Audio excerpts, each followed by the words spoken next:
Okay, guys, the meta series, the meta of Roy. The meta of Roy, now we're out of F tier, now we're into C tier. I had Roy last in my C tier, which is unusual. No, we usually have Roy way higher. Starting when this game first dropped, he was considered the 21st best character, better than 5. His meta, if I had to predict, probably has gone up, goes up to 20th. Let's get to that 2010 list. 2008, he's way up. He's considered 18th. I think that's a little high. Some of you might say have Roy too low, but I think I have Roy in the perfect spot. Let's scroll all the way down to 2021. Roy's still 21st. Actually, Roy's placement, I mean, usually I'm saying up or down. His placement's been fairly stagnant, fairly the same. You know, he's been hovering from 19th to 20th to 18th. You know, he's only moved about 3 spots. He's generally, wait, where is he here? 15th? Was this a joke tier list? No, wow, Roy was only up to 15th. They have Roy way too high. That's in 2005. Actually, when Melee first came out, remember, you have to unlock Marth and Roy. I actually thought when we first played this game, it was very obvious Fox and Marth were the 2 best characters. So, you know, I played Melee on day 1 it came out. So we're talking 20 years ago. And it was, Falco was not really like discovered yet. So it was pretty obvious that Fox and Marth were the 2 best. I remember at the time, nobody knew how to wave dash or do any of the tech. I mean, 20 years later, as we saw last night, I still don't really know how to do any of it.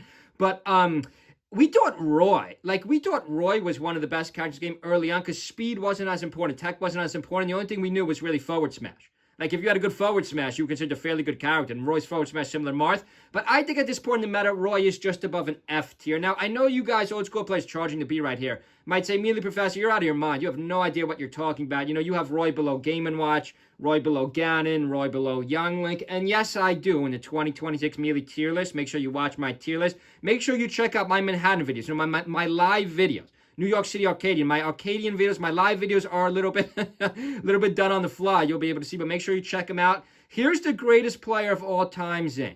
Here's Zane, the greatest player of all time, playing Roy.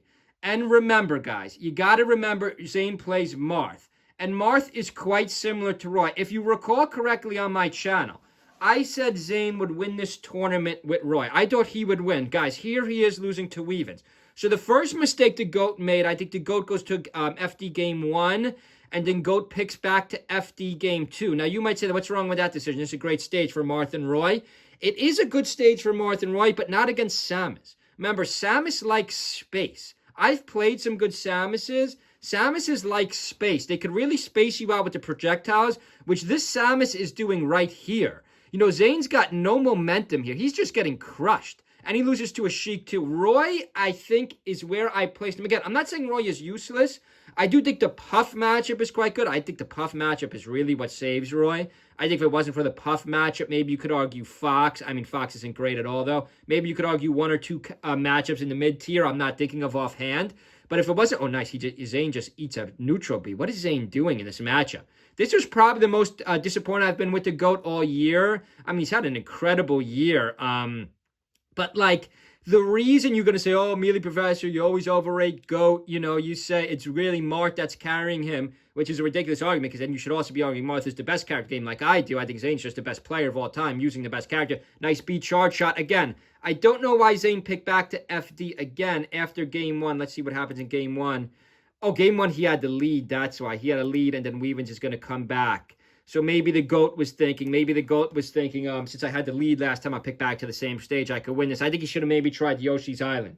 I know it might sound counterintuitive for Roy, but against Samus, though, Samus has good projectiles. The GOAT, of course, loses to a Sheik that he's a much, was it Ben? I forgot the Sheik offhand in Luminosity. So in other words, back to the point of today's video. Make sure you check out my tier list video, my New York City Arcadian video.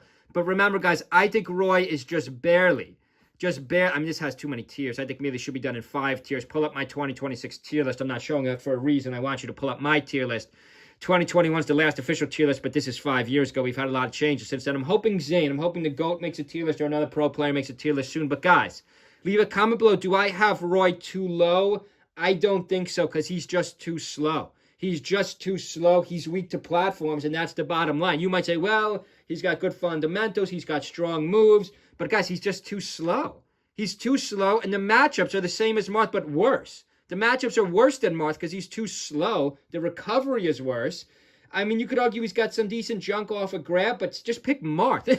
Like, Roy, really, other than the Puff matchup, I just don't see it anymore. I think Mewtwo's better than Roy, too. Hope everyone's having a good Sunday. Stay with our channel. See you guys.